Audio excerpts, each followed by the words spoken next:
အားလုံးမဝင်လာပါကျွန်တော် YouTube channel လေးကနေပြန်လဲကြိုဆိုလိုက်ပါလေဗီဒီယိုလေးမစတင်ခင်မှာ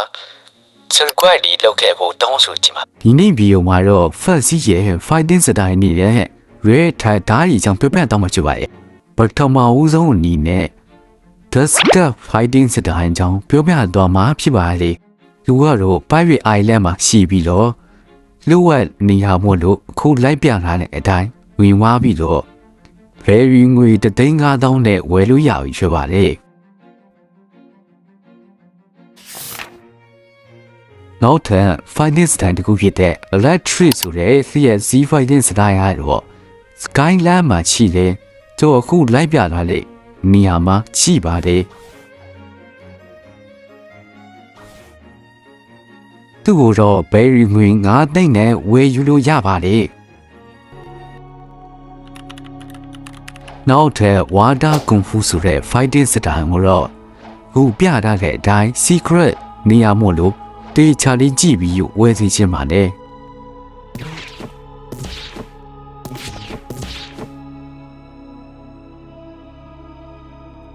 သူ့ကိုတော့ very ငွေ9,500နဲ့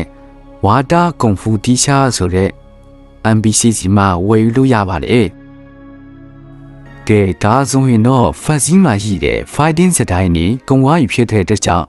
red tag အသုံးဝင်မဲ့ sword အကြောင်းတွေကိုပြောပြတော့မှာဖြစ်ပါတယ်ကဲပထမဆုံးအနေနဲ့ Snow Village မှာရှိတဲ့ Pai ဆိုတဲ့ဒါမဟုတ်တဲ့အချောင်းရင်းဖြစ်ပါတယ်သူတော့ very ငွေ3သိန်းနဲ့ဝယ်ယူလို့ရပါလေနောက်ထပ်အနေနဲ့ကတော့ PPP မှာအသုံးဝင်တဲ့ဆိုကဲဆိုတဲ့ဒါအကြောင်းဖြစ်ပါတယ်သူကတော့ secret နေရာဖြစ်တဲ့အတွက်တီးတီးချက်ချက်လေးကိုပြပေးထားပါတယ်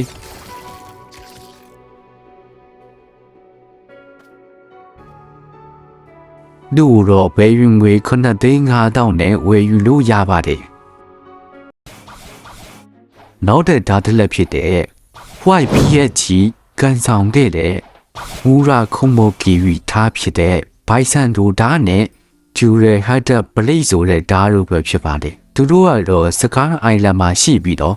ကွမ်စီရဲ့ MBC နားမှာတည်ရှိပါတယ်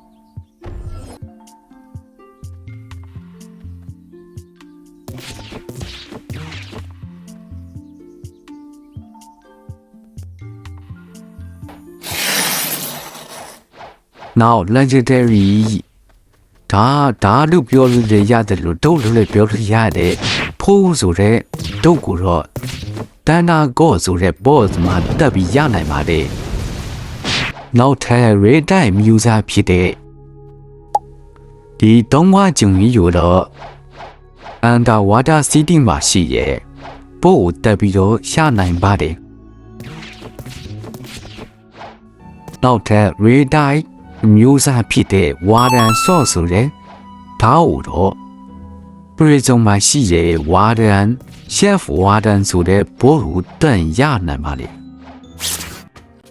ကဲနောက်ဆုံးတော့ fast ရဲ့အကျဉ်းဆုံးဓာတ်ဖြစ်တဲ့ရှန့်ကိုင်ဆောင်တဲ့ဓာတ်စေပါဆိုတဲ့ဓာတ်ကိုယူမှာပဲဖြစ်ပါလေကျန်ကဲမှာရှိတဲ့အခုလိုက်ပြတဲ့ဂလုတ်တွေကိုလိုက်ထိရမှာပဲဖြစ်ပါတယ်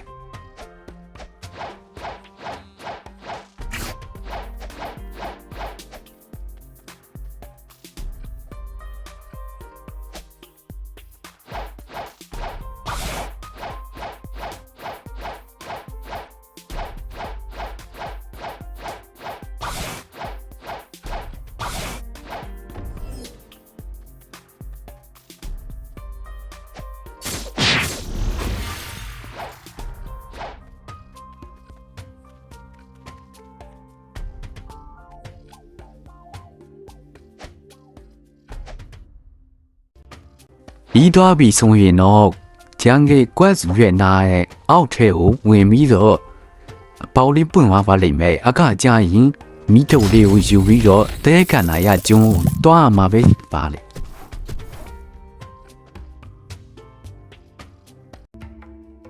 တဲကန်နာရကျုံရောက်ပြီးဆိုရင်တော့အခုလိုက်ပြရတဲ့အတိုင်းတကားအနေနဲ့အိမ်လေးကိုဝင်ပြီးတော့မီယူလာတဲ့မီထုပ်လေးနဲ့အဲ့ဒီအပေါက်ဝါမှာရှိခေါ်ယူဖို့လည်းမီရှို့ရမှာဖြစ်ပါတယ်ပြီးရင်တော့ရှေးကွက်လေးယူပြီးတော့ Snow Village ကိုတွားမှာဖြစ်ပါတယ်။ Snow Village ကိုရောက်ပြီးဆိုရင်တော့ဘေးဘက်မှာရှိတဲ့လိုင်ကူတွေကိုဝင်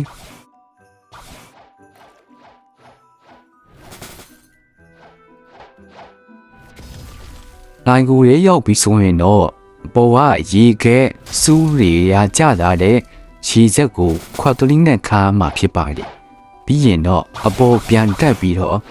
ရေငတ်နေတဲ့အဖိုးကြီးကိုခြေတော့တိုက်ကမှဖြစ်ပါတယ်။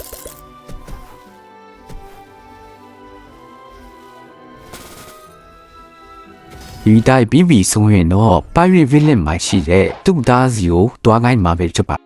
။တူသားနဲ့စကားပြောပြီးပြီဆိုရင်တော့ Pirate Village ကနေမကမ Village ကိုလမ်းကြည့်ကြည့်ပါ။အဲ့ဒီမှာအလဲရရှိတဲ့ကျွန်းတေးလေးပေါ်ကဘော့ကိုတက်ကမှာဖြစ်ပါတယ်။ဘော့တက်ပြီးဆိုရင်တော့ခုန NPCC ပြန်လာပြီးတော့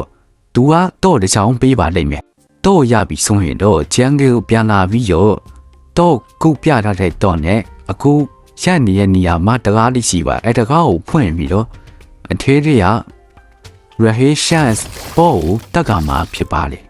ဘောတက်ပြီးရင်တော့တရားရခိုင်တော့စီပန်ဆိုတဲ့တောက်ကိုရရှိမှာပဲဖြစ်ပါလေချီရဘောတက်ပြီးမှရမယ်ဓာတ်ရတော့အချင်းကြီးမျက်မှတ်တက်မှရမှာပဲဖြစ်ပြီးတော့စီပါဆိုတဲ့ဓာတ်တော့ဒီဘောကိုတခါတက်ရုံနဲ့တရားရခိုင်တော့ရရှိနိုင်ပါလေကဲဒီနေ့ရဲ့ဗီဒီယိုလေးကတော့ဒီလောက်ပါပဲခင်ဗျာနောက်ထပ်ဗီဒီယိုလေးလည်းစတင်တော့မှာမလို့ဗီဒီယိုလေးကို like နဲ့ channel လေးကို subscribe လေးလုပ်ခဲ့ပြီးပါခင်ဗျာ